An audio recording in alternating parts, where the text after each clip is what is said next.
First of all, before we get going, I don't know if everybody knows who I am. My name's Kevin Magnabosco.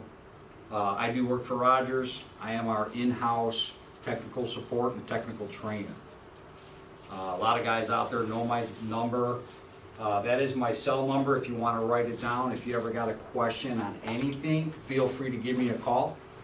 If you can't see it, I normally put it on a separate screen. It's 219-628-5823. Keep this in mind, guys. I also do sales. If you were to call me during the day and I don't answer my phone, I could be in somebody's office. I could be up on a roof. I was on a roof today, so I'm not very clean right now. I was playing with some heat pumps. I could have my butt hanging out of an air handler. Who knows? Many things. Please leave me a message, though. As soon as I get done doing what I'm doing, I will return my calls. I will take calls up to about 8 o'clock at night. I will take calls on the weekends. I let everybody know, though, for the people that do know me and have heard me talking, I ride motorcycles. So, if it's an absolutely gorgeous day outside, on the weekend, I might be on my bike. But when I stop, I check my voicemails. I will get that with you. Here today, we're going to talk about heat pumps. How many people in here in this room do heat pumps? We got a couple. I guess the rest of you want to learn more about heat pumps, basically. You want to learn how to troubleshoot and service, or want to concentrate more on installation, or myths out there about heat pumps. We'll cover it all. Good. One myth that's out there is you can't charge a heat pump in heat mode. Right? Can't do it. Nobody tells you can't do it. Well, if you ever took one of our IOM manuals, whether it be a Goodman or an Amana piece of equipment, you actually have charging specs in there to charge a heat pump in heat pump mode. I don't have it in this presentation, so I'm going to let you guys know. We know what superheat is, right? I hope. You know how to charge superheat? You can charge a heat pump in heating mode, of course, using our true suction port, which would be the third port on our heat pump. Put our temperature probe 4 to 6 inches off that compressor inside the unit. 2 to 5 degrees of superheat. And you can charge that heat pump in the wintertime in heat pump mode. Now, it is not 100% accurate, but we've all been told when we do a heat pump, you just gotta let it lay till it warms up, right? Is it gonna work? Yeah, it could. Maybe not. This way we can charge it in heat pump mode. It's not gonna be 100%. You still have to go back on a warmer day, charge it in cooling mode by subcooling or superheat, depending on your indoor metering device. But it'll get you through the winter. It'll heat just fine. And come spring, before we can get back out there, if they turn the air conditioning on, it's going to cool as well. Just won't be 100%, but it'll keep you out of trouble. Or just weigh it in, but that's not always accurate either. Because that weigh-in method is for a matched coil of medium size. So if we have 3 different coils that are matched, a small, medium, and a large, 15 foot of charge line set is for that medium coil. So if we're using a large coil, we're short. If we're using a small coil or a third-party coil, we're short. So if we weigh in our 0.6 ounces per foot over 15 foot on a third-party coil, we're overcharged. Heat pumps are a little more crucial to charge for one reason. When we're reversing our refrigerant flow, we have a lot of excess liquid refrigerant we're not using. Heat pumps have an accumulator. All heat pumps do. which if you've never looked inside of a heat pump, it looks like a second compressor right next to it. We affectionately call that a charge robber. Some place for liquid refrigerant to go in heat pump mode. So if we're overcharged using a smaller third-party coil, there's no place for that refrigerant, and you're going to have constant problems because it's going to be tripping out on high head pressure. Our high pressure cutoff switch is going to keep turning that unit on and off, on and off, on and off. So be careful with weighing in refrigerant on a heat pump and coil matches. Just to be clear on heat pumps, also make sure it is a matched system. I won't mention names or companies, but the reason why I'm dirty, and I was up on a roof today, I was out in Indiana with two 10-ton heat pumps, 410A, hooked up on a vintage 1970s Bone air handler. Will it work? Not working now. I'll tell you that. It'll work fine for cooling. It ain't gonna work in heat pump mode. My pressures are all over the board. So we gotta look at some other options, maybe getting a coil made from bone to go in there so we can get it rectified and get it working. Also, install of heat pumps. I always like to cover good practices for installing any type of outdoor equipment. 60-inch clearance above a unit.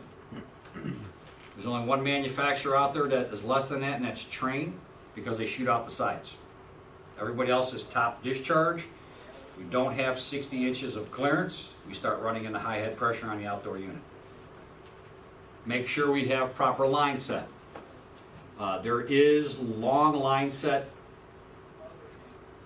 paperwork out there if you guys need it for any long length of line set, or you might have to upsize it. Or how many people have seen a 5/16 liquid line? Or maybe a 1/4 inch liquid line. You guys do like a lot of condo work out here? I'm from Chicago. I'm like the king of condos down there.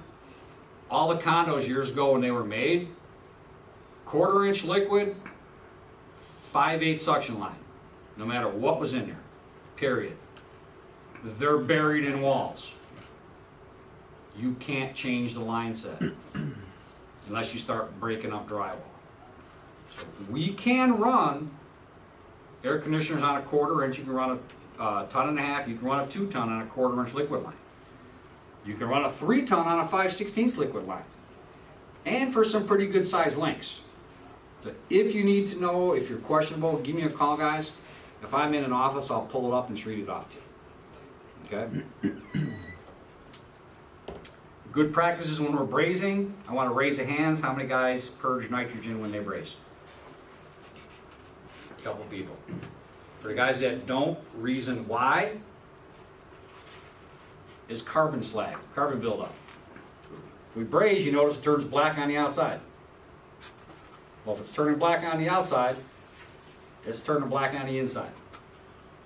Our 410A, anybody ever try to clean a part with 410A? If you blast 410A at a greasy engine, it'll clean it. It's a great degreaser. I don't recommend it, of course. You've got to deal with the EPA. But as soon as you fire up that air conditioner or heat pump with that carbon slag, where's it go? Is it on a liquid line? Where's it end up? In our piston or our TXV? What happens? Plugs it up, right? Turns into a brown goo. So by purging nitrogen, eliminates that. You don't have to blast nitrogen through because you won't be able to brace. It's going to keep blowing out your sulfloss. Just let it trickle through. The presence of nitrogen inside of that tubing will eliminate any carbon slag. And I can't tell you what to use for a torch. I myself, I'm a B tank guy. You put an oxyacetylene tank in my hand, I will blow holes all day long. I can't do it.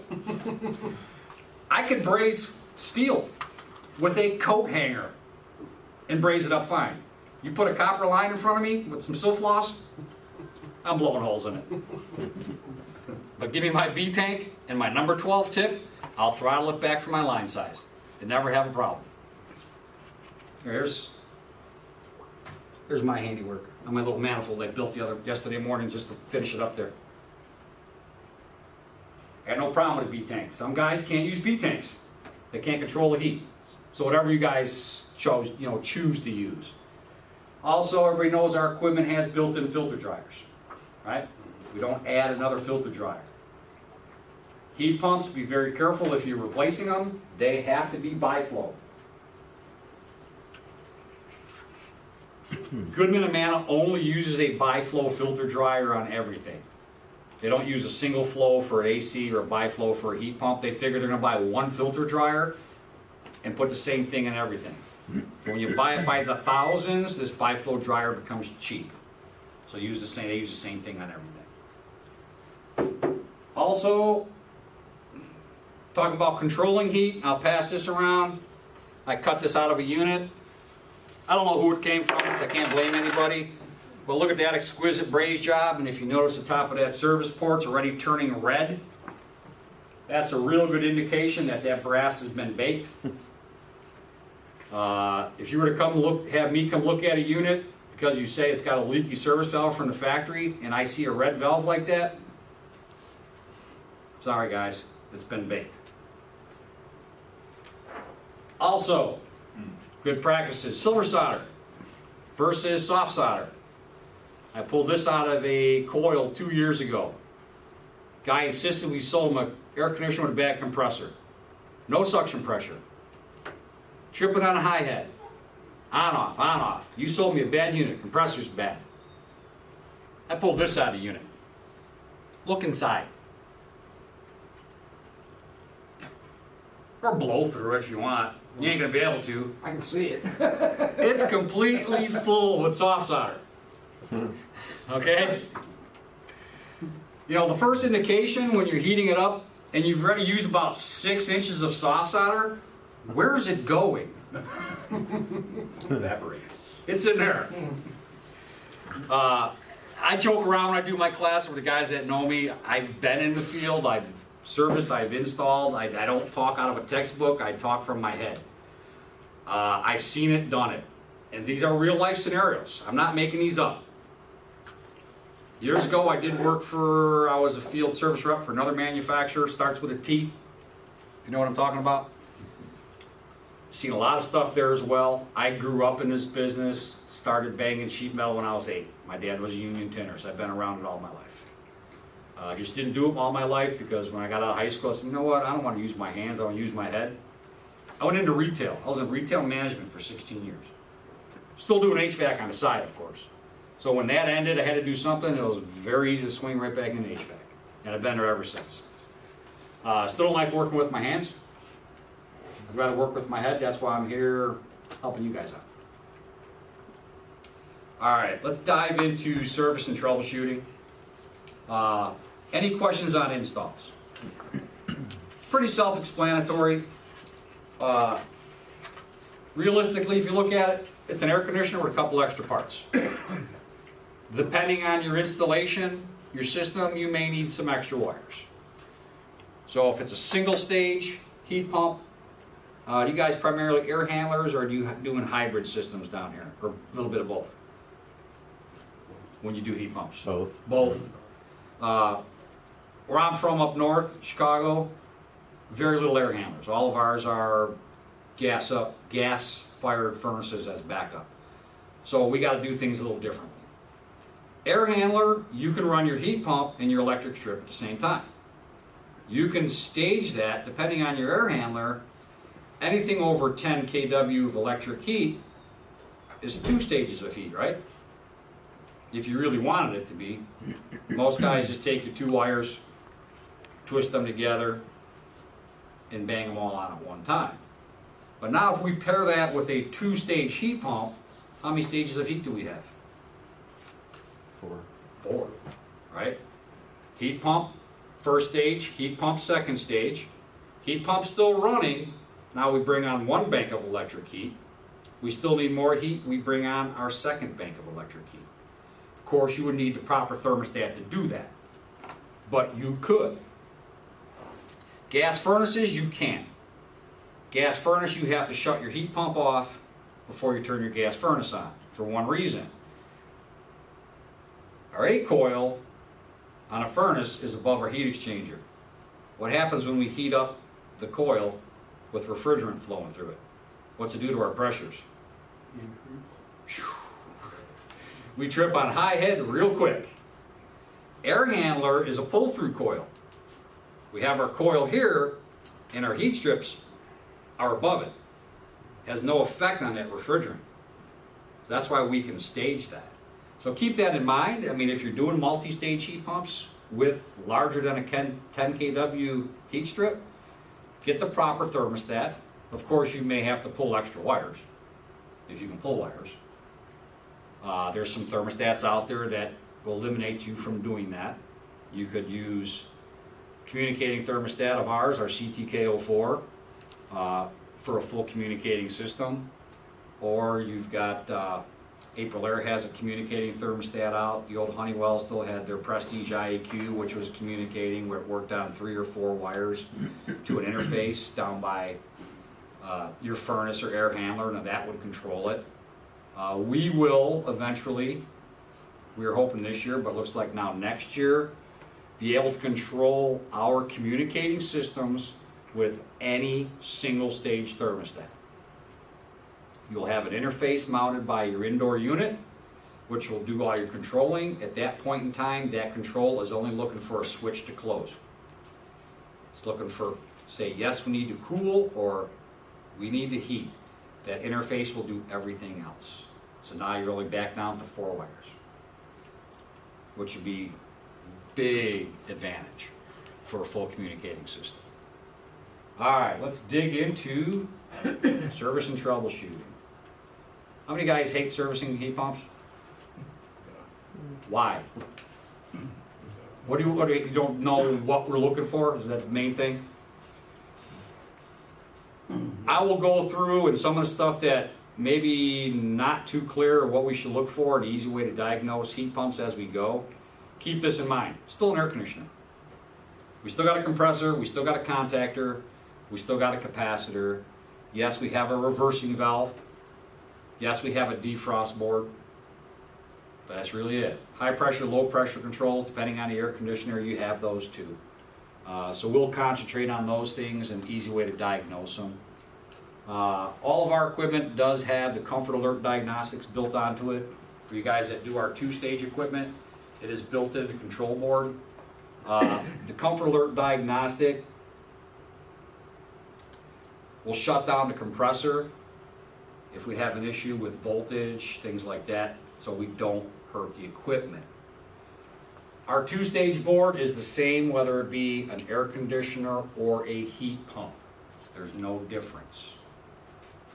You just have some things plugged into some spots, on others you don't. The main wiring of it though is all going to be the same.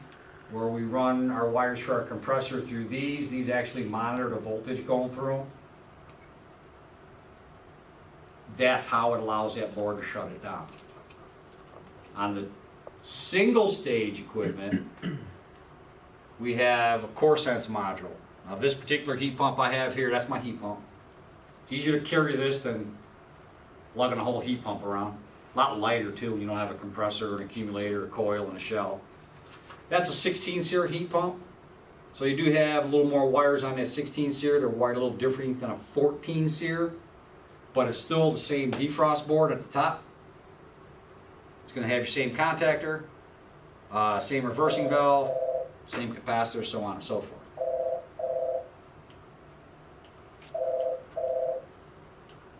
Flip through some of these. That's just an up-close personal. It'll flash if there's a problem. Long run, compressor trips, pressure switch cycling, or lock rotor trips. We get a lot of lock rotor trips on equipment where we have loose control voltage going to the outdoor unit. Whereas that wire nut, maybe the wire broke inside that wire nut, and our 24 volt is going on and off, on and off, on and off. The core sense sees that as a lock rotor trip because the compressor's going like this. banging on and off. And it locks it out because eventually you'll just hurt the compressor. So we see a lot of that. Pretty simple the wiring, and I've talked to guys. I'll be honest, I have had a few CoreSense modules go bad. It's pretty simple though. You could unplug it and reroute your wires and take it out of the circuit if it is bad. Or if you look at my little sample here, the black common wire going to your compressor runs through that. You don't have to worry about moving that over. But your voltage wires, you have 24 volt common, you got your demand, you got your protection, which breaks common. So you're not going to use that. You're just going to take your common coming into the unit to your one side of your contactor. Take your Y to the other side of the contactor, and you can eliminate that CoreSense. The CoreSense needs 24 volt constant, that's why you have 24 volts there. You can easily eliminate that out of a unit if you have a problem with it. Okay?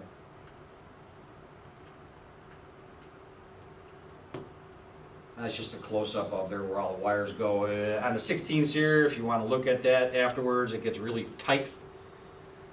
There's a lot of doubled up wires in there to make them all fit. On a 16 series, 14 series, a little bit easier to do. I gotta explain that. Crankcase heaters. All heat pumps do have crankcase heaters. Why do we have a crankcase heater on a heat pump? Anybody tell me? Keep the oil warm. We're operating that compressor at cold conditions, right? If that heat pump hasn't been running for a while, it can get pretty cold quick if it's really cold outside, right? We always take crankcase heater, keeps that oil warm, so when it goes to start, we don't have thick oil. Also on air conditioners. Anybody ever question why we run a single pole contactor on air conditioners? Wouldn't you think it should be a two-pole contactor? Manufacturers do that for two reasons. One, it's cheaper. But two, it keeps the common wire energized in the compressor. Therefore, we don't need a crankcase heater for an air conditioner. Even though we do run air conditioners sometimes at low ambient conditions. But that common wire is always energized, keeps that oil warm inside the compressor. That's why we have a single pole contactor. On our two-stage equipment, you got a terminal marked crankcase heater. You're just checking voltage, single stage, L1 and L2. You're just checking the voltage going to it. You're going to check it to ground. It's a heat element. It's nothing fancy. We should have voltage going to it. If we measure that continuity to ground and we're showing resistance, it's shorted. It's bad. Now, will it trip a breaker inside the house if it's shorted? Sure will. It's a dead short. I want an honest raise of hands here. How many people in this room have gone out to an air conditioner with a tripped breaker and just went in to reset the breaker without checking anything? Anybody in this room? Did you have bad luck with that or good luck? Some good, some bad. Have you ever seen a compressor thermal vent? Probably not. Because if you see it doing once and you're out by the outdoor unit, you will never do that again. Thermal vent is when you blow the pin out of the compressor. If you have a dead short of compressor and that breaker's tripping, you go inside or have somebody go, you're out there by the unit looking at it, you tell the homeowner, do me a favor, go inside and reset that breaker. They reset that breaker and you blow that pin. How many pounds of refrigerants inside an air conditioner roughly? 10 pounds? You know how fast it comes out and you blow that pin? Real fast. In a hurry. Every ounce of that comes out.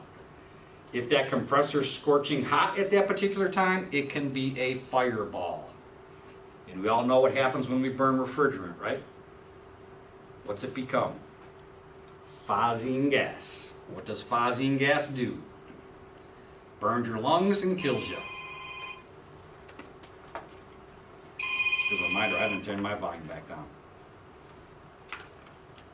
So be very careful. If you go to anything, air conditioner or heat pump, and that breaker's tripped, do some simple electrical checks first. Make sure we are not shorted to ground. I have seen one up close and personal. I don't want to see it again. I had a deal. Oh, I'm gonna run back in real quick and reset that breaker. Whoosh! Had the whole backyard. Big cloud of smoke. It's bad now. Like I said, guys, I speak from been there. All right. Most of our crankcase here is 40 watt, 220 volt. Resistance on that heater, if you want, I've seen a couple guys writing down, 1400 to 1800 ohms to be good, give or take. Of course, if we have no continuity to it, it's got to break somewhere, it's not going to work. Contactors and board relays. Contactor, we've been using contactors and equipment for ever and a day. I should hope by now everybody knows how to check a contactor, right? Check our coil. We have a good coil or not, make sure it's not grounded. Check our contacts, make sure our contacts aren't burned up. You guys do a lot of earwigs down here. I got a ton of earwigs by me. They love contactors. They get in there, they get smashed in there and you get no voltage on the contactor. Pretty simple though. Want to check our voltage coming in, make sure we got the same voltage coming out. Of course, on our single pole, you're going to have it. I have yet to see that piece of steel burn up. So you're only checking one side on that contactor. Some commercial contactors are enclosed, three-phase contactors, but it's still the same. You may have to pull the cover off to look inside. Because being that they're enclosed, bugs can get in there and you don't see them. At least these you can see. Contactor on our two-stage equipment, it's built onto the board. This little blue box. No way to check it, guys. Unfortunately. If the unit doesn't come on, if you're getting no voltage out to the compressor or the fan, contactor's bad. You got no option but change the board. Unless you're really, really handy, you take it back to your shop or back to your house on your desk, unsolder the little terminals on the back, pull that off, go to Emerson, have them send you a contactor, resolder it back in. It's just not worth it. Although I do know a guy that used to be working in Crown Point, Indiana, he would do that.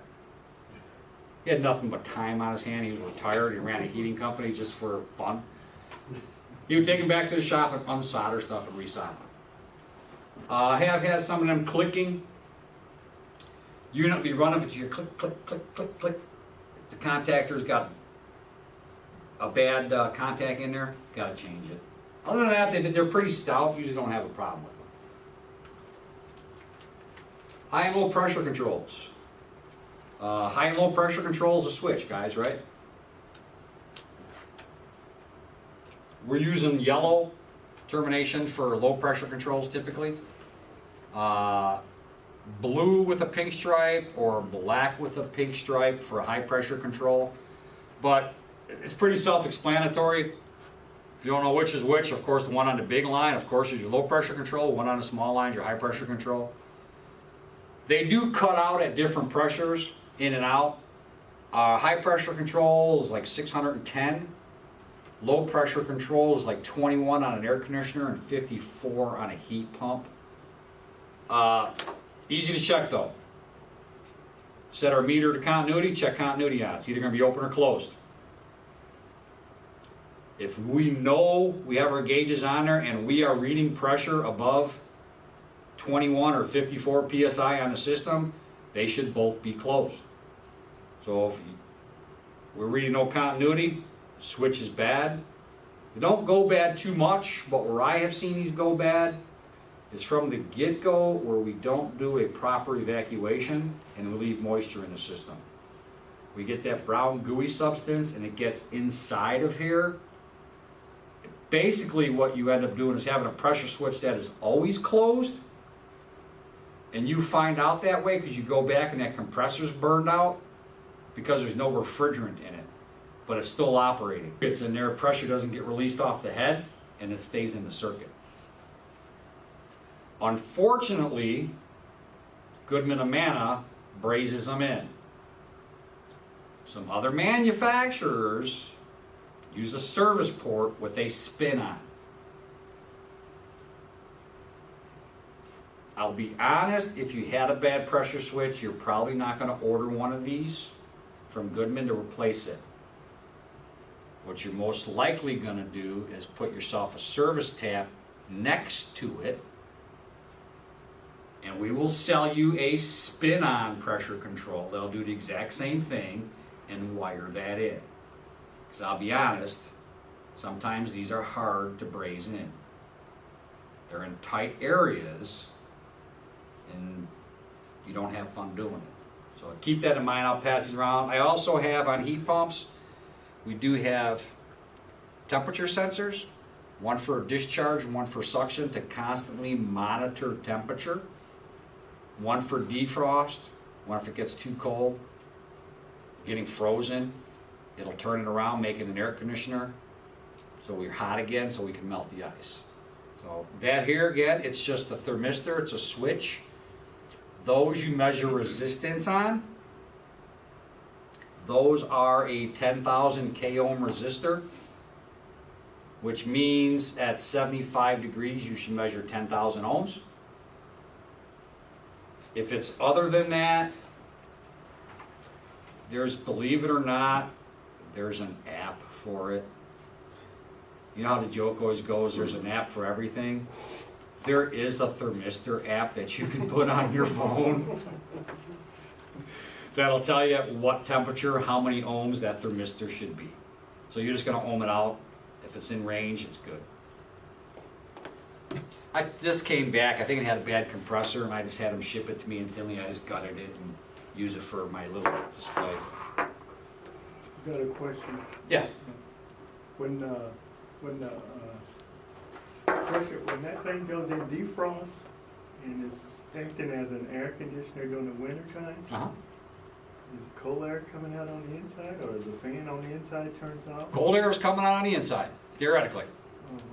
That's why on a heat pump,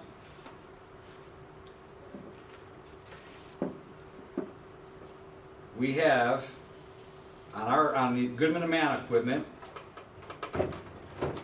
it's a white wire. Now we associate white wire for what? Heat, right? So what does that tell you? That sends 24 volts to your air handler or your furnace to turn the heat on during defrost. On an air handler, same thing, but we're turning on the electric heat strip. That ensures no cold air coming out. That's what that's for. Now, set points, before we go any further, let's talk about that. Set points, where do we lock out a heat pump? Air handler, do we have to lock out a heat pump? No. We're going to stage electric on top of our heat pump. If you are gas backup, where we lock that heat pump is a calculated math problem, which I'm not going to get into. It's your coefficient balance point, is where it becomes less energy efficient to run our heat pump to our furnace. Now, if you're on LP gas prices have a tendency to go high, right? You may be running a heat pump a little bit longer before you turn it off to go to your LP gas furnace. Where I'm from, I'm the land of natural gas. It's flat. In Chicago, if we do have heat pumps, and they're very rare, we do have some all-electrical neighborhoods up north, but we typically lock our heat pumps out at about 30. At 30 degrees, it's still a good temperature to get a nice warm coil to keep the house comfortable. I know of heat pumps that I've set up years ago that I'm running down to 10 degrees. At 10 degrees outdoor, I'm still delivering a 95 degree evaporator coil. for a young couple, it's fine. 95-degree coil, you will heat that house. But for grandma and grandpa, and grandma's rocking chair is always right by that floor vent, that air becomes a little cool. So really not recommended. So that's why we say if we're for gas backup, 25, 30 degrees. Air handler though, you don't necessarily have to lock it out. You can let that heat pump run and your heat strips run at the same time. You don't have to lock it out on an air pump, on an air handler. If you want to, you can, but here again, you're all electric. You're still burning electric. Alright, like I already stated, head pressure control cuts out at 610, plus or minus 10 psig. Low pressure controls 21 on equipment, cut in approximately 50 psig on heat pumps, plus or minus. Outdoor fan motors. Our ASZC18 and ASXZ18 and or Goodman versions of multi-stage stuff has an ECM blower motor. A little bit different to check. You're going to measure the voltage between your black and brown wire motor leads. If voltage is present, you're going to check the fan relay contacts for voltage. How many guys are doing two-stage 18-SEER stuff, heat pumps and air conditioners? Anybody in here? No? I'm going to blast through this to try to save us some time. That's only on that. Most of them you're going to see is going to be your normal. Actually, I'm doing one right now. You doing it right now? You want me to go back? Yeah. Alright. Disconnect the fan motor harness from the PCB. They all plug in right onto that board, same spot. Here again, AC or heat pump. It's going to be the same. You have different wires for different stages. So in low, pin 5, the blue wire to pin 3, yellow wire should be 24 volts. In high, pin 5 to pin 3, 24 volts. Pin 5 to pin 1, 24 volts. So you can have voltage on multiple terminals when you go into high, because we're taking that motor from low to high. If you have voltage in there and the motor's not working, you got a bad motor. Pretty simple. They don't go bad very much. It's an ECM motor. Doesn't go bad that much. Can it fail? Yes. But if we got voltage going out of those pins from that harness and it's not working, plain and simple, the motor's bad. That's all you got to do. So there's always run voltage at the motor and then just like a 24 volt control bus. Control. Yeah. Just like a regular variable speed motor. Yeah. We have constant voltage and we got control voltage. Of course, a regular PSC motor, do we have to talk about a PSC motor, how we check it? It's just a motor. Check our windings, ohm them out, make sure none of our windings are grounded. Check our voltage going to it, same thing, if we got voltage and the motor ain't spinning, you got a bad motor. Some of the 16-SEER stuff, a little bit different motor. It's just a straight out 2-speed. Check it to ground. Continuity should be present between each of the leads. Of course, we want to check our power going to the contactor. We also want to check if it is a PSC or a capacitor. Do we know how to check capacitors in here? We all got a nice digital meter that says microfarad, right? Mm-hmm. Plus or minus 4%. Make sure we're right. We don't have any new techs in here. This morning I did a class. I was going to play hot potato with him when we got done, because he didn't know what hot potato was. I said, hey, when we're done, want to play hot potato? Yeah, okay. I wasn't that cruel. I was going to get a start capacitor, but I figured better not. Compressor and unloader. our 16 SEER and 18 SEER is a two-step scroll. If you don't know how a two-step scroll works, inside of there you have an unloader. If we took the compressor and cut it away, and I do have a slide of it, but I didn't put it in here. There's a ring inside the compressor that spins. So when we energize it, we're taking that ring and we're closing it off for high stage. When it's not energized, it's open and you're offloading inside the can the rest of the refrigerant. Some manufacturers say 65% capacity, some manufacturers say 70% capacity for first stage. Here's Copeland's answer, it's 67%. Okay? It's 67%, so you're offloading or unloading inside the can the rest of that refrigerant when you're on a low stage. That's all done. It's a DC control. It's done through a bridge rectifier. Fancy term to change AC to DC.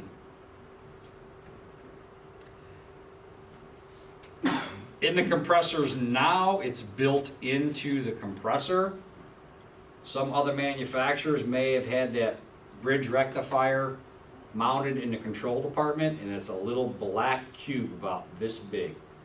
2 wires going in, 2 wires going out, changing 24 volts AC to 24 volts DC to operate that solenoid.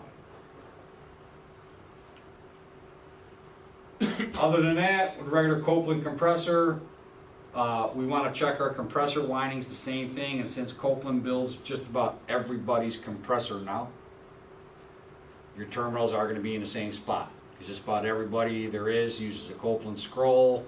We do use some, you may see on some Goodman product, you may see a Ricci rotary compressor.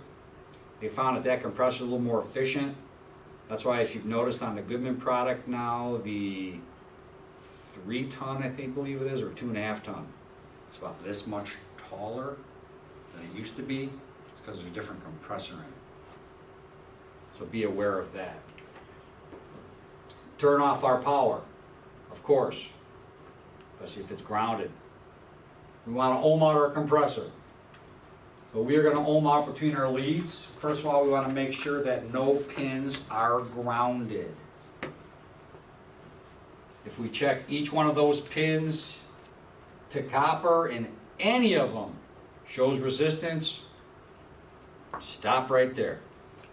No need to go any further. That compressor is gone. Now, of course, we're going to have to change the compressor. If we're changing our compressor, what do we need to do? Somebody tell me. The right way to change the compressor. Reclaim the freon. Reclaim the freon. What next? What's our next step? We got to cut the compressor out. What next? Flush the system. There's a step before that. Well, yeah. Cut Install. the filter dryer out. Every time we open up a system, technically, guys, if you open up that system even to check an orifice or change a TXV, you're supposed to cut that filter dryer out because the system is open. Do you guys do it? Should you do it? Are you brazing that filter dryer back inside of the unit? Kind of hard though, isn't it? Where we put it. All of ours have that filter dryer inside. If you were to take and put a stub of copper in there and put it outside, I'm cool with that because I do the same thing because it's easier to braze here, that filter dryer, than vertically and try to get underneath it where you can't see it. But you'll be able to see copper. It's a lot easier to put that copper in. And with technology out there now, a lot of guys aren't brazing that in either because you have zoom lock fittings. If you want to spend the money to crimp in your fittings, guys are just cutting a piece of copper in there, crimp, crimp, crimp, crimp, and they're done. So after we cut out our filter dryer and put a new one, braze in our new compressor. Now we flush the system, right? We gotta clean up acid. Technically, if it was a burnout, we should be installing a suction dryer, right? Get our system back operational, we flush it. We pull a vacuum down to,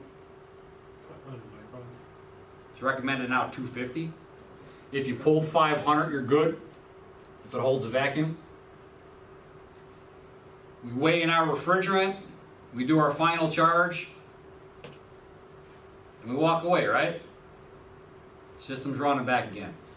What are we supposed to do 30 days later? And nobody does this. Nobody. I can guarantee it. 30 days later, we're supposed to go back, cut the suction dryer out, and braze it back together. How many guys seen suction dryers in there for years? Because nobody ever goes back and cuts them out. So technically, if you do it the way the book says, now how many times are you changing that filter dryer? Because we're gonna go back and cut that suction dryer out a second time. We've changed it when we did it. So we're gonna go back and open up that system to cut that suction dryer out. Technically, you're supposed to cut that liquid dryer out too and replace it because the system's been open to atmosphere. 2 weeks ago, I had a guy call me. Changed the compressor on an air conditioner up on the roof. His numbers were all over the board. He is not one to charge an air conditioner by subcool and superheat. So I'm physically talking about pressures, which I don't normally do if you call me. Guys that talk to me know I don't talk pressure. But man, something is just not right. Well, after I got more and more talking to the guy, didn't have one liquid dryer. I didn't have 2 liquid dryers. I had 3 liquid dryers on the system and an old suction dryer. So what do you think this thing was doing? And what do you think ate up the compressor he just changed out? Maybe some plug filter dryers? Guys, when in doubt, check temperature across it. If you have no temperature drop across it, you're good. If you got more than 3 degrees, 4 degrees difference across something this big, it's partially plugged. You've got an orifice. You got an orifice. Exactly. It's another metering device. So this guy had 4 of them in there. I was wondering why it wouldn't work. On top of our metering device. He's trying to turn his line set into an evaporator coil. It's out there. I'm not making this stuff up, guys. I see it and hear it all the time. All right. If we are not grounded, we check our compressor. We check our common to run, common to start. Those should actually add up to a number.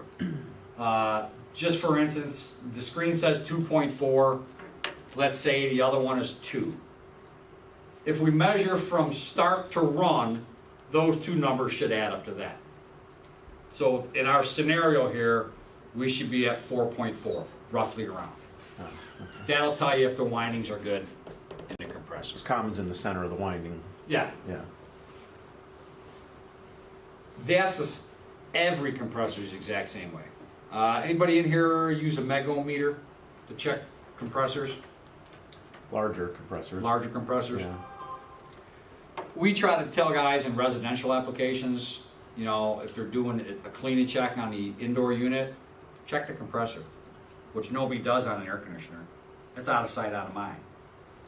But you can take your megometer out, for you guys that are also do sales, and show the homeowner. You get the megometer with 3 lights. Green, yellow, red. Green, go, go, go. Yellow, red, she gone. It might be running right now, but them windings are about to be grounded. So it's not an expensive tool. If you guys like buying tools, Mine was $600. You probably got a real fancy one though. You can get up there in price. It doesn't have lights on it. But one with just the lights works good enough. Yours actually has a dial and you Yeah. can actually see it.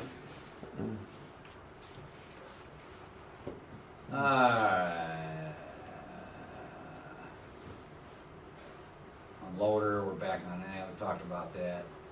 Troubleshooting capacitors. Do we have to talk about capacitors? No. Take our meter to microfarad, check it. I gotta ask, you know, like I said, this morning I had a guy, 2 months. He knew nothing. So we went back to 101, so he can learn. When I do an in-house, it's a little different if I come out to somebody's shop and do it. And it's usually more interactive when I'm somebody's shop. I've done training at you guys' location before. I'll go to shops all the time in-house, and when you're at somebody's shop with their own personnel, it's a little more interactive because it's people they know. When you're in group settings though, a lot of people don't like to talk because they don't want to sound stupid. Believe me guys, there's no stupid question. Stupid question is one that is never asked. Because if you're thinking of it, in a larger group of people, somebody else may be thinking of it too. The biggest class I've ever done was 150 people years ago. So don't be afraid to ask questions. Alright, and there's our hot potato back here in the corner. I got a question. Good. Going back to the compressor, Yeah. with these compressors running year-round, what's the life expectancy compared to an air conditioner compressor that's running, you know, just... I'll be honest with you. Every piece of outdoor equipment is engineered to last about 12 years. 10 to 12 years. That's how they're engineered. Can you get more than that? Yes. Do manufacturers try to collect? Well, we have a lifetime replacement warranty on the Amana.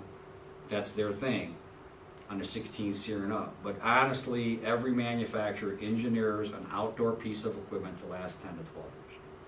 Because the average homeowner moves 5 to 7 years.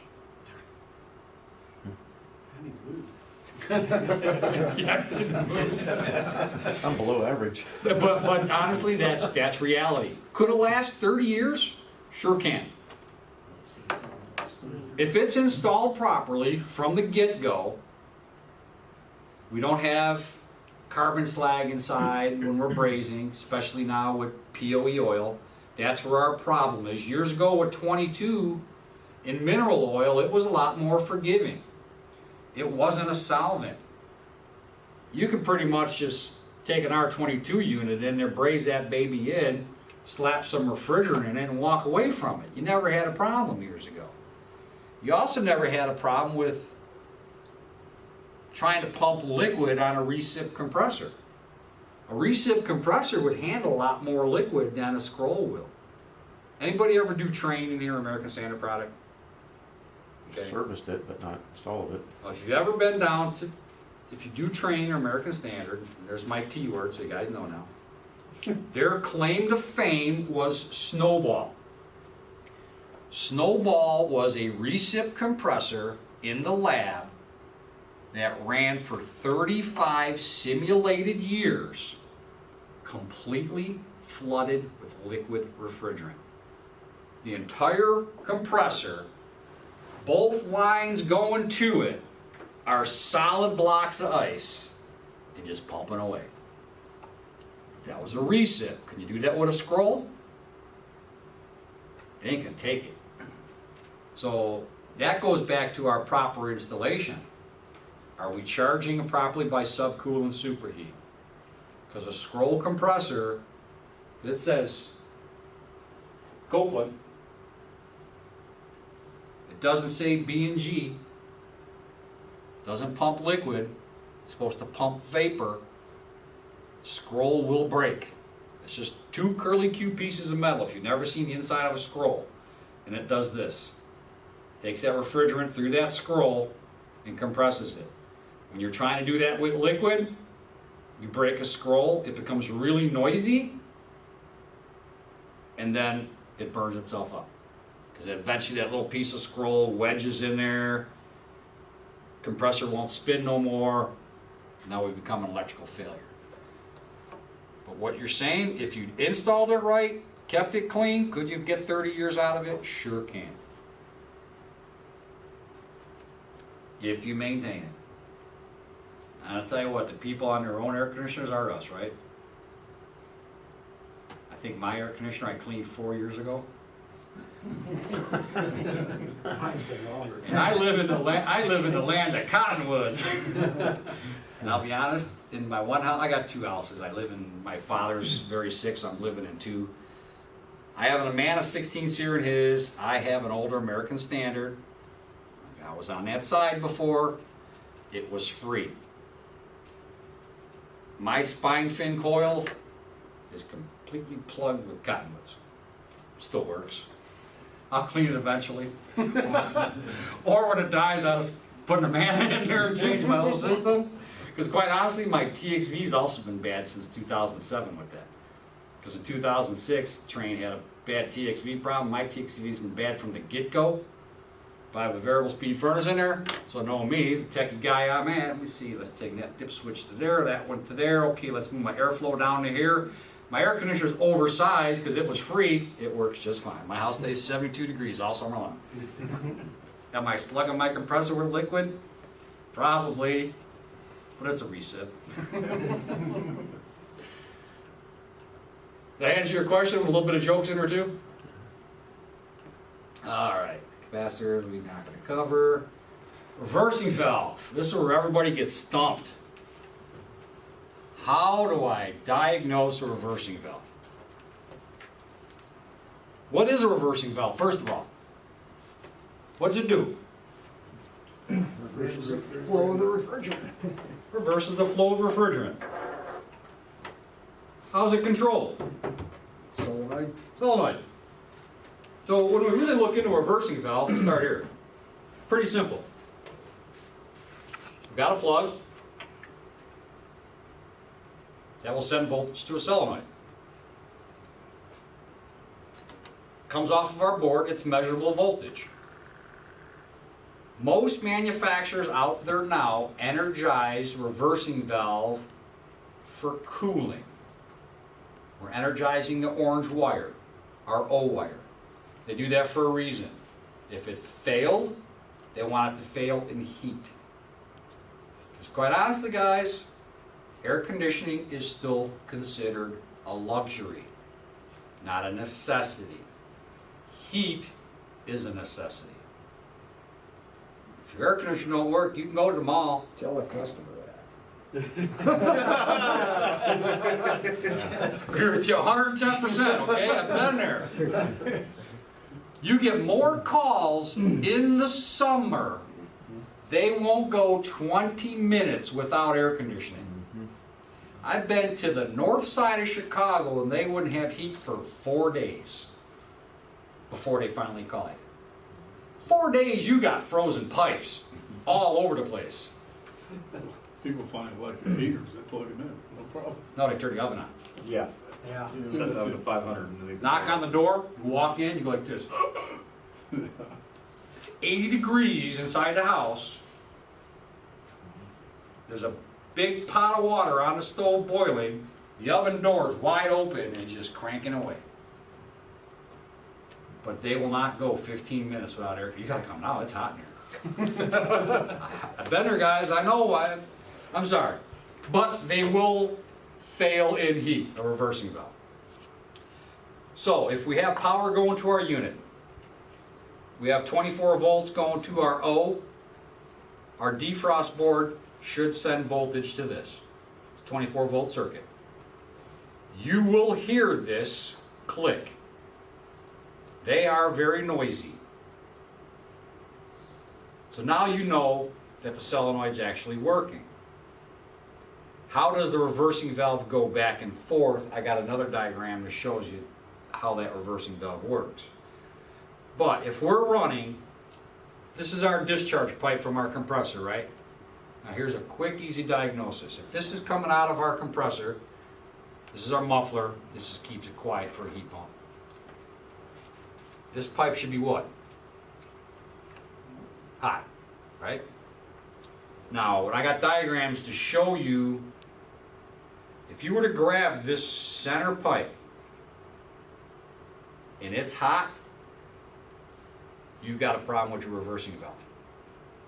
This one should never be warm or hot, because the reversing valve is shipping it out the two sides. And I'll show you a diagram that'll show that.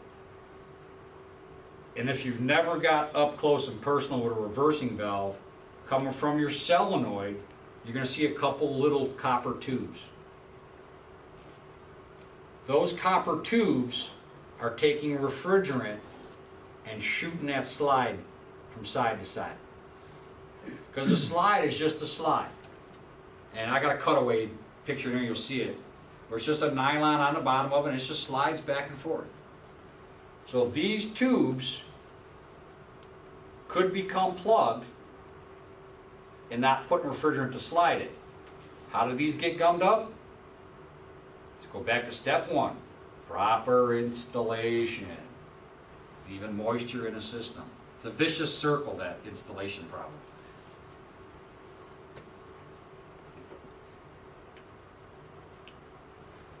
Alright, so we checked our voltage. Now, to get access to this on our equipment, it is fairly easy. On some other manufacturers' equipment, it may not be. We can always disconnect the nut on our true suction port, and we can move that panel out of the way with a couple of screws. With that also being said,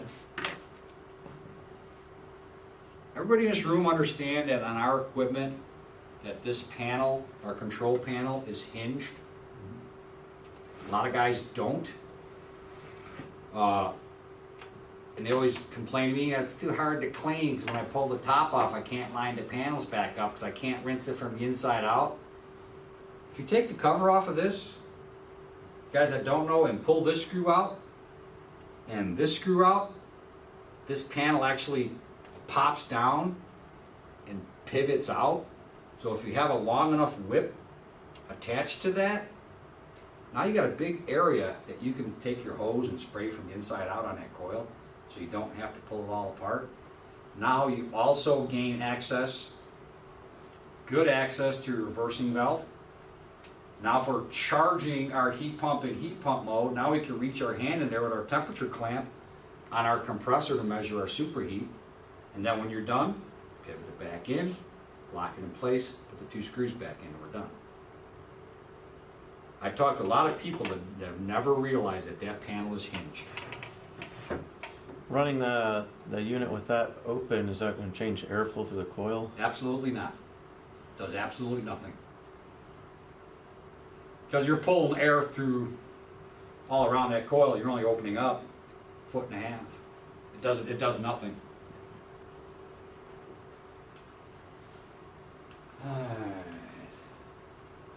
Now here we go. Like I said, we already talked about this. If 24 volt is present at the end of the wire, and it's still not working, the coil's bad, we could take the coil off, check the ohms on that. A good one should be 13 to 16 ohms. That's across the board. That's anybody's. Because quite honestly, it's the same reversing valve in anybody's equipment. You can replace the solenoid, the coil, without changing the reversing valve. Quite honestly, guys, a reversing valve doesn't really go bad. It could, but the likelihood is very slim because of the way it operates. So there's no spring in that reversing valve, it's just Strictly pressure. just gas pressure. Gas pressure. Alright, this is what I was talking about. As you can notice, this is heating mode, so our coil's not energized. So we come out of our compressor, gets over to here. If you notice, if it goes through on this way the solenoid goes through, there's that little tube that bypasses, shoots pressure in here, taking that slide, shooting it over that direction.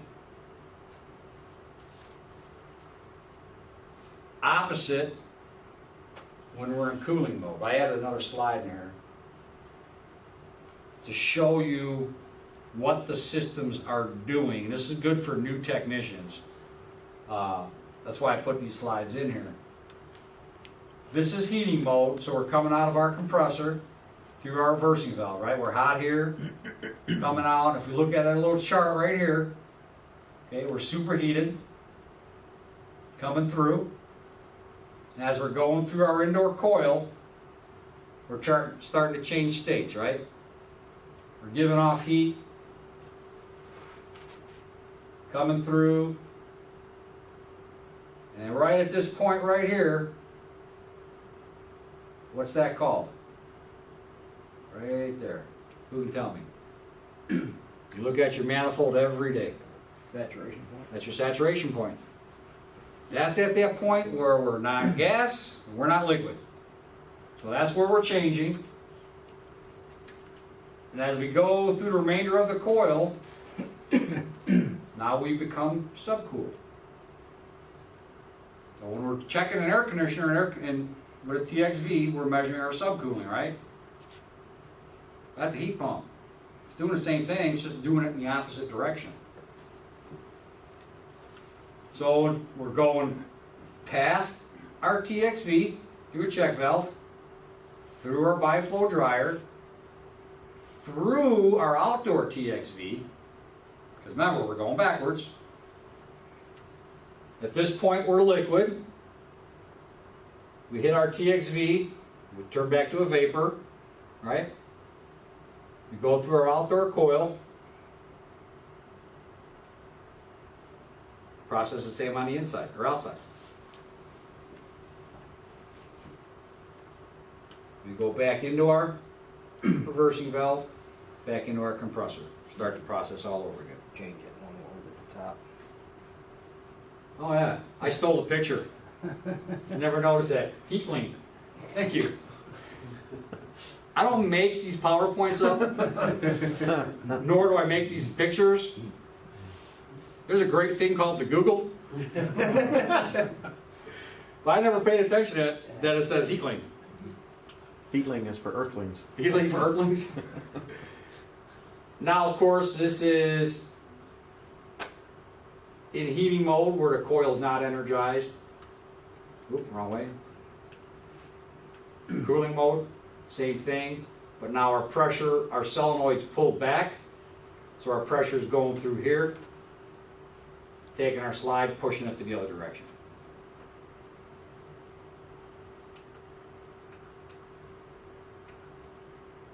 That's an inside cutout of a reversing valve. There's nothing in there. It's a slide.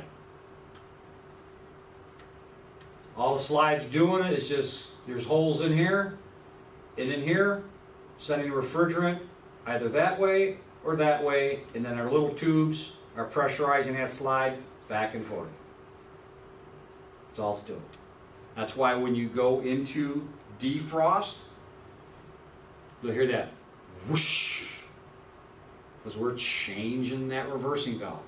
We're changing that pressure on it, so you always get that whoosh sound. And for the guys that haven't done heat pumps, or are you going to do a very first heat pump, explain to your customers that they might see steam coming off their heat pump, and they may hear a big whoosh sound every once in a while. If you don't, they're going to call you up frantic, my heat pump's on fire, there's smoke coming off it. Well, when we defrost, we've got to get rid of the ice, right? So we make that hot again to get rid of the ice, so you will have steam, fog coming off your heat pump. Defrost control, I'm not going to get into bias, that's strictly on communicating systems only. Defrost operation is controlled by your defrost control board. Some manufacturers use a on-demand defrost control board where it reads the temperatures of the discharge pipe in the coil, and if it deems it doesn't need to go into defrost, it won't. We used a timed defrost by operation time, not clock time. Comes factory set at 30 minutes. You can change it. I'll show you on that board. You got the options for 60 or 90 minutes as well, and there's just a little jumper that you would move. On the 2-stage boards, you can go up to 120 minutes of operating time before it defrosts.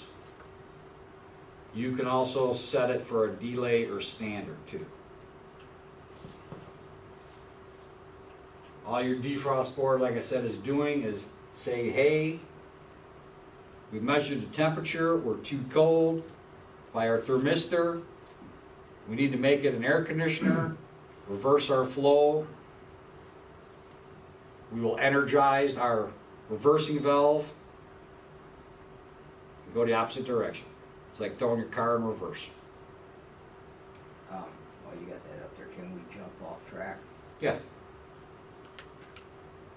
I'm looking at a rooftop unit, okay, that very same board there. same board, Okay, we're getting voltage to the Y terminal, okay? nothing at the contactor. Nothing at the contactor to common or 24 volts period. 24 volts period, in contactor to common. It doesn't have a core sense on it, so we're not breaking voltage coming through the core sense. No. Do we have pressure on the system Yeah, on both I mean, sides? if I bypass that, if I take the Y, pull it off the board, go directly to the contactor, the unit runs fine. Okay. High pressure control breaks common. Low pressure breaks 24 volt. That just goes in and out of the board through a relay. So you could have a bad defrost board. Well, that's what I thought, I put a new one in, it's doing the same thing. Really? So we're actually gonna send another one out, but And we sure we've got 24 volts to common. yeah, This is a GPH, an older GPH it's fairly new, residential package. Small cube or mid-sized chassis? it's small. Because I had an issue not too long ago with a cube heat pump, and he did the same thing, changed the board because he wasn't checking. We were missing common going to the contactor. But if you take 24 volts to Y, and you're also energizing O for cooling, will it do anything? No. The only way I can get it to do anything, I pull the Y, the wire off, take it directly to the contactor. And it fires up? Yep. Okay. It's gotta be in the board. Well, that's what I thought too. I mean, and we'll get a new board, and I mean, I was just there this afternoon working on Okay. this. That's, When are you gonna get the other board? I think tomorrow. Are you going out there tomorrow? Yeah. I'm gonna be in Bloomington and Springfield, but you can call me. I may have some time driving. I gotta go look at 2 air conditioners in the morning in Bloomington, and then I'll be in Springfield in the afternoon. Okay. But we should be getting voltage off of this control board to the contactor. This just bypasses, because of the core sense, it goes in through here and then goes back into the board. But make sure we've got we got 24 volts going into the control board. It's not looping through something. 'Cause I don't know that schematic off the top of my head. All right. Double check that. Yeah, double check the schematic and make sure we're not going through something else. Well, I've been through that schematic a dozen times and checking their stuff. That's been all. Because there shouldn't be anything else in that circuit. Okay. All right. Go ahead. Is it, well, you should have measurable voltage going out. Now, here's the thing, if there's something shorted or possibly a wire skin and we get below 18 volts going to that contactor, it won't pull the contactor in either. Our cutoff point's 18 volts. If we're below 18 volts, like if we got something shorted in there and we're not delivering, if we're not reading 26. But on the contactor terminal on there, I should have 24 volt there though, right? I mean, on the board. On that contactor terminal, Yeah. on that one, that's breaking common. Not breaking 24 volt, that's breaking the common side to the contactor. That's what I'm saying, you may not have common. Take your 24 volts, eliminate that Well, now, board from what I completely. figured out, okay, Take your wires coming in, take your 24 volt hot and common, and go right to your contactor. And see if it energizes. You may have, excuse me, you may have a problem with your common. That CNT terminal breaking common going to that contactor. okay. I'll double check that. I see what you're saying. Yeah, it's breaking common. Sorry. Also on your defrost, you have a test where you can run it into a test defrost, power it down, move that jumper, power it back up. As soon as it goes into the defrost cycle, pull that jumper back out. You will burn up that board if you don't. That's just a test to go into a defrost cycle. Excuse me.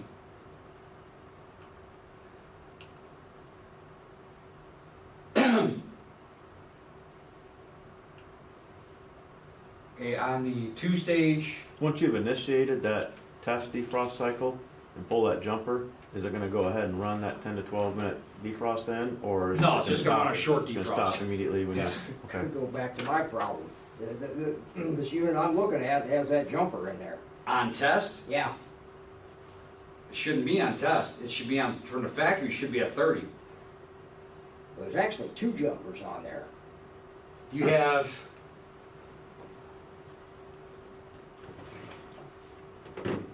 this one here at the top should be out of the box at 30.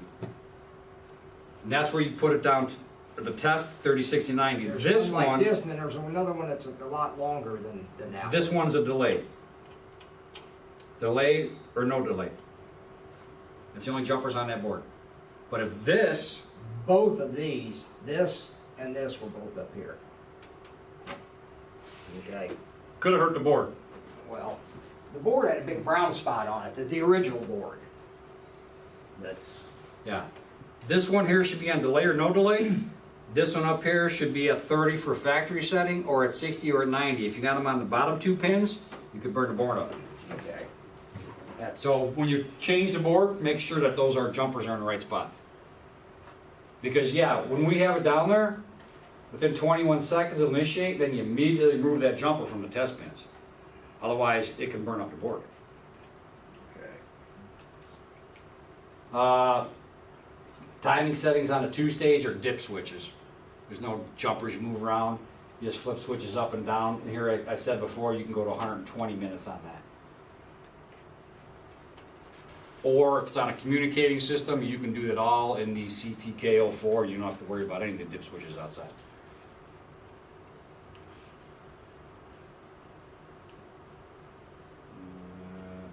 Two-stage mode, you got the test button. We don't have the jumper, you just hit the test.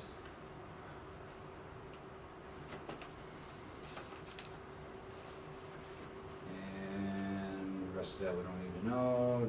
Data, bias data, that's only on communicating systems. I'm not gonna go into that. That's it on my heat pumps. I hope I was able to answer people's questions. We had some. Any other questions here? Were you gonna cover the thermostat, cause isn't that a different thermostat for a heat pump? There are different thermostats for heat pumps, depending on what type of thermostat you like.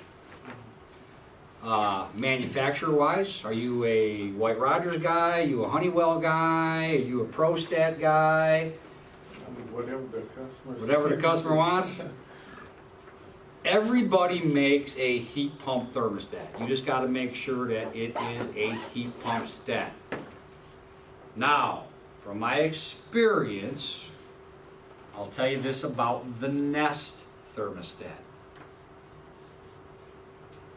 It'll work fine for a heat pump if you set it up right. Not so much come springtime when we want to cool. They don't like, for some reason, operating a heat pump and an air conditioner. Pulled quite a few of them off the wall already. Be careful with thermostats.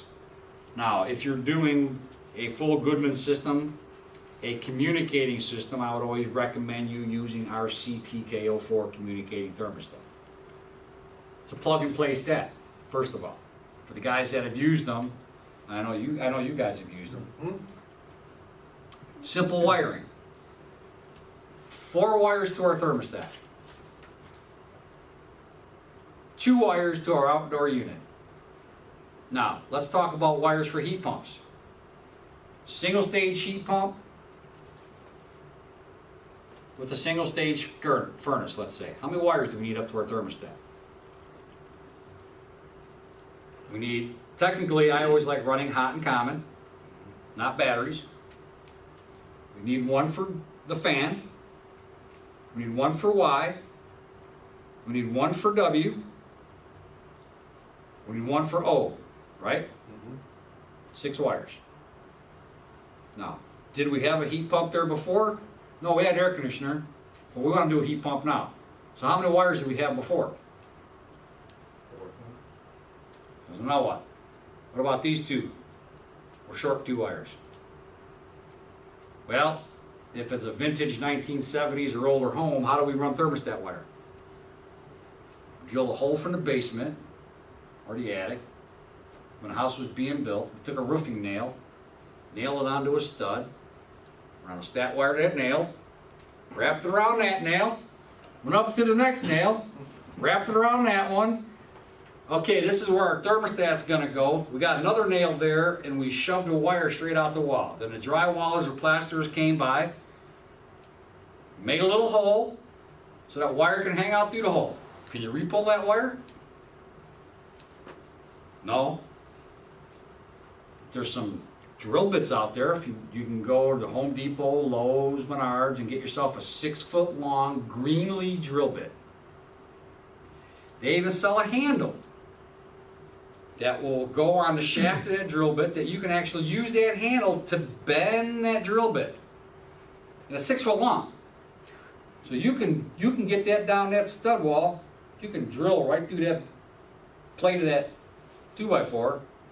And what's nice about them? The drill bit actually has a hole.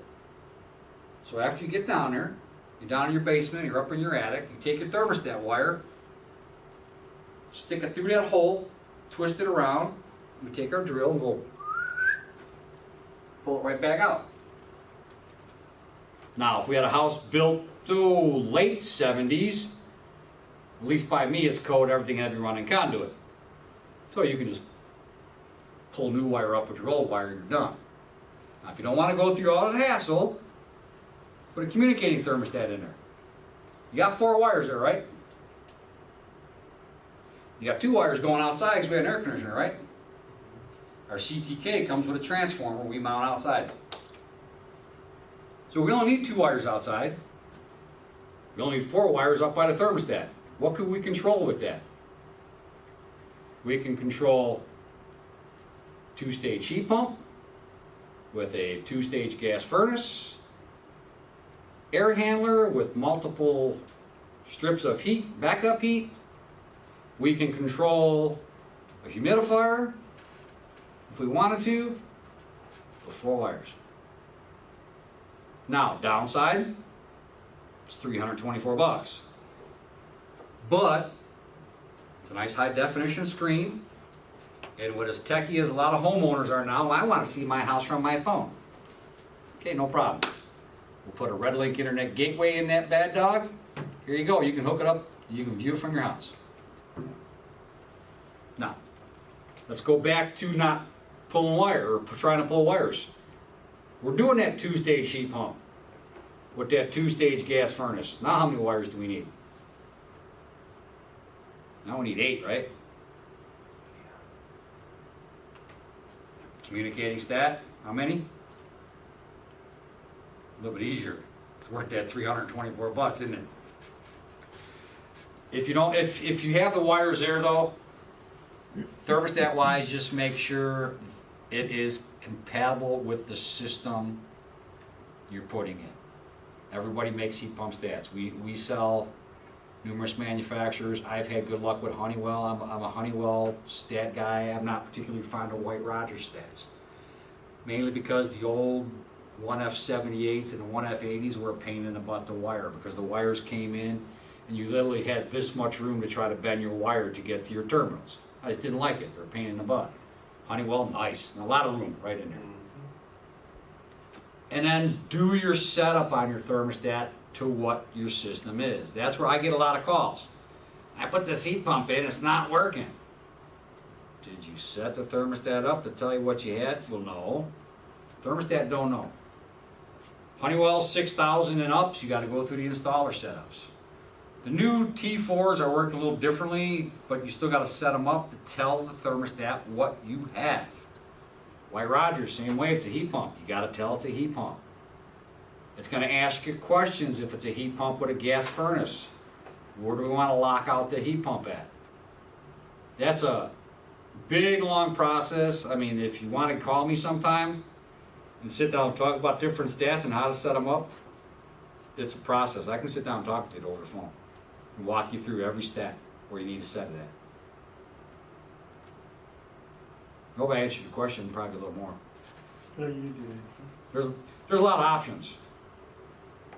Any other questions? Doesn't have to be about heat pumps. I know you had questions about rooftop, but then again, it is a heat pump.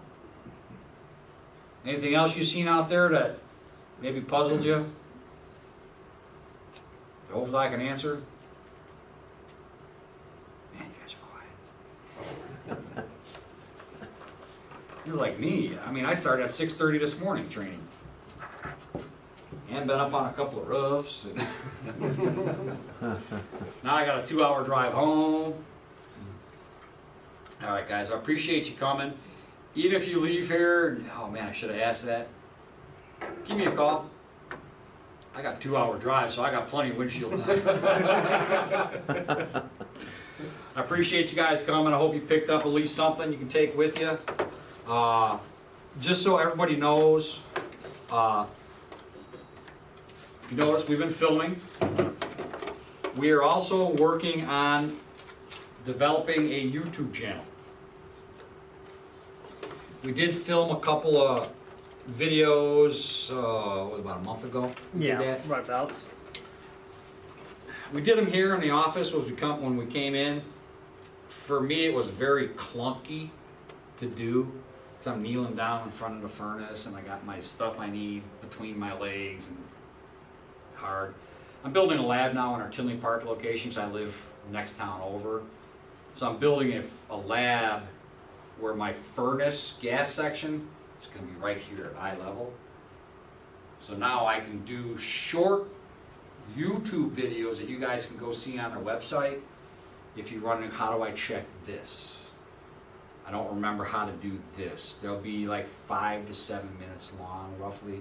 They're not gonna be a full class, but real short, direct how-tos. Give us some time though, we're still developing it. It's a process, like everything else. Anything else, guys? Thank you for coming. Thank you. Appreciate it. Thank you. Nice job. There's probably more pizza.